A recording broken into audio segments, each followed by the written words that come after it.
Kerana hidup atas muka bumi ini ialah hidup yang kena ada panduan. Kita dihantar oleh Allah ke dunia. Nabi Adam AS dihantar oleh Allah ke dunia dengan panduan.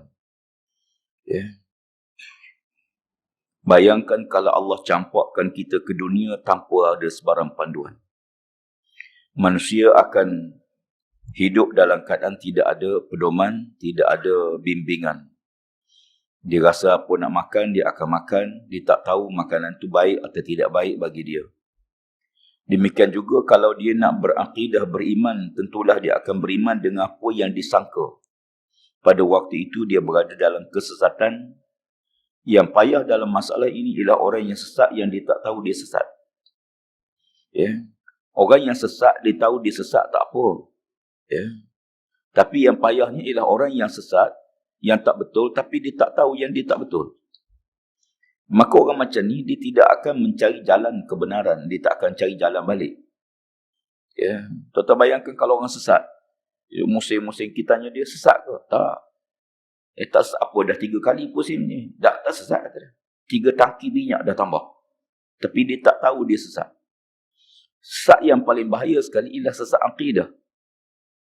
Kerana kesesatan akidah ini ialah satu kesesatan yang dia melibatkan akar umbi, foundation, tapak. Sebab itu kalau sekiranya akidah mereka rosak, maka rosak semua benda lain.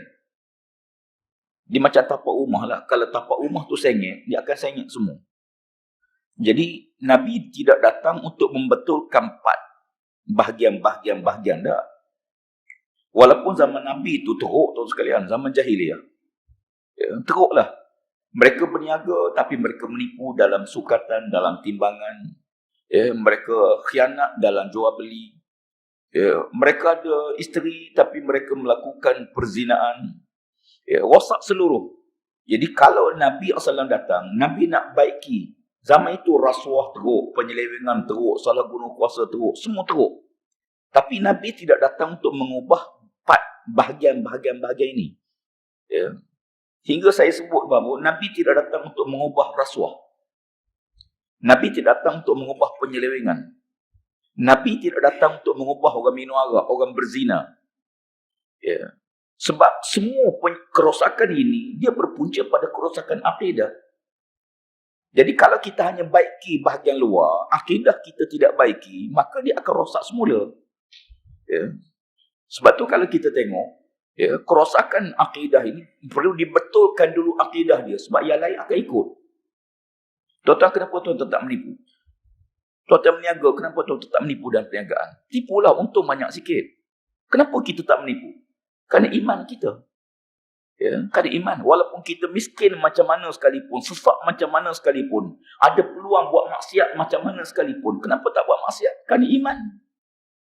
Jadi kalau kita mencegah maksiat dengan tidak membetulkan tapak dia, maka kita akan gagal. Sebab tu Nabi tidak datang untuk mengubah manusia, menukar manusia, menukar orang. Tapi Nabi itu datang untuk mengubah dasar dia. Perbetulkan dia dengan Islam, nescaya akan betul segala-galanya. Sebab itu disebut oleh para hukama, dia kata, kalau bila mana akidah mereka betul, engkau saksikanlah, kata dia. Kau saksikan. Bila akidah mereka betul, akan betul politik mereka. Akan betul lah ekonomi mereka. Akan betul lah sistem sosial mereka. Akan betul lah undang-undang mereka. Akan betul lah sistem kehakiman mereka. Tapi kalau akidah mereka tak betul, walaupun ada undang-undang yang betul, undang-undang tu diselewengkan. Undang-undang Islam adil, maha adil. Tetapi undang-undang yang adil ni kalau diberi kepada orang fasik, maka dia akan menyeleweng undang-undang. Sebab itu zaman Nabi SAW berlaku satu kes.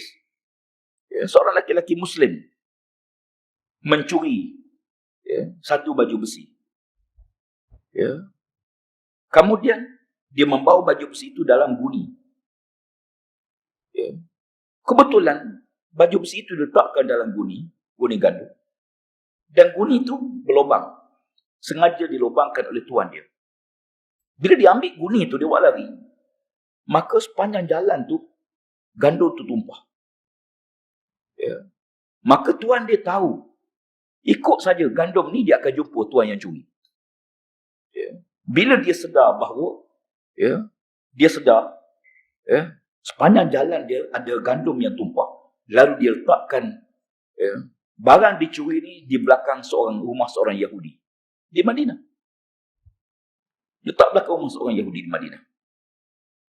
Lalu tuan dia hilang baju besi, report pada Nabi SAW. Maka dia yang mencuri ni, dia beritahu Nabi, "Ya Rasulullah, saya tahu siapa curi. Baju besi ni berada di belakang rumah seorang Yahudi." Maka dipanggil Yahudi tu. Memang baju besi itu ditemui di belakang rumah dia, tapi dia bukan mencuri. Yang mencuri orang Islam. Hampir-hampir Nabi hukum dia. Lalu Allah Ta'ala turun ayat Quran membersihkan dia. Yang curi itu kata Allah bukan Yahudi, tapi orang Islam. Dia ni pula ya, bila dia tahu ayat Quran turun mendedahkan rahsia dia, dia lari ke Mekah dan murtad. Murtad. Zaman Nabi ada berlaku murtad. Ada 3 kumpulan murtad zaman Nabi. Yang besar-besar. Yang besar-besar ada 3 kumpulan. Satu di utara Madinah, berpimpin Musailamatul Kazzab bersama 5,000 orang murtad. Satu lagi, 2 lagi di Yaman. Dan 7 di zaman Sayyidina Abu Bakar As-Siddiq. Dan 1 di zaman Sayyidina Umar Al-Khattab. Menjadikan 11. 11 kumpulan yang murtad di zaman awal-awal Islam. Tak boleh saya nak sebut bagaimana perlu diperbetulkan dasar dia. Sekarang kita ada undang-undang Islam yang sangat adil. Apakah undang-undang Islam yang adil ni akan pasti berlaku adil? Tidak. Tak mungkin.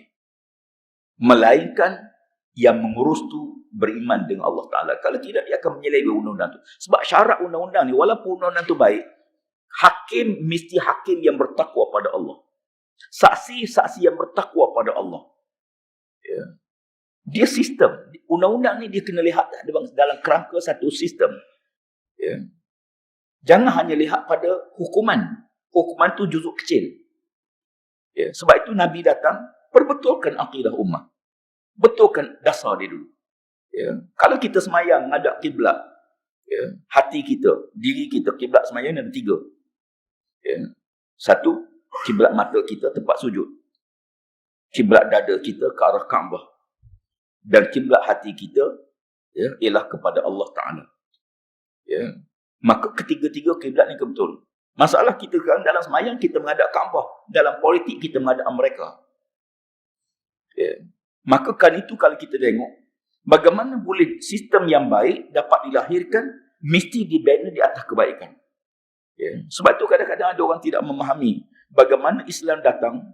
Bila kita sebut Islam bukan nak tukar orang. Islam datang bukan nak ubah manusia. Kalau dia nak memimpin, teruskan dengan syarat perbetulkan dasar dengan Islam. Peganglah jawatan. Tak apa, ambillah jawatan. Jawatan ni menyusahkan di akhirat. Siapa nak pikul bebanan, tuan-tuan?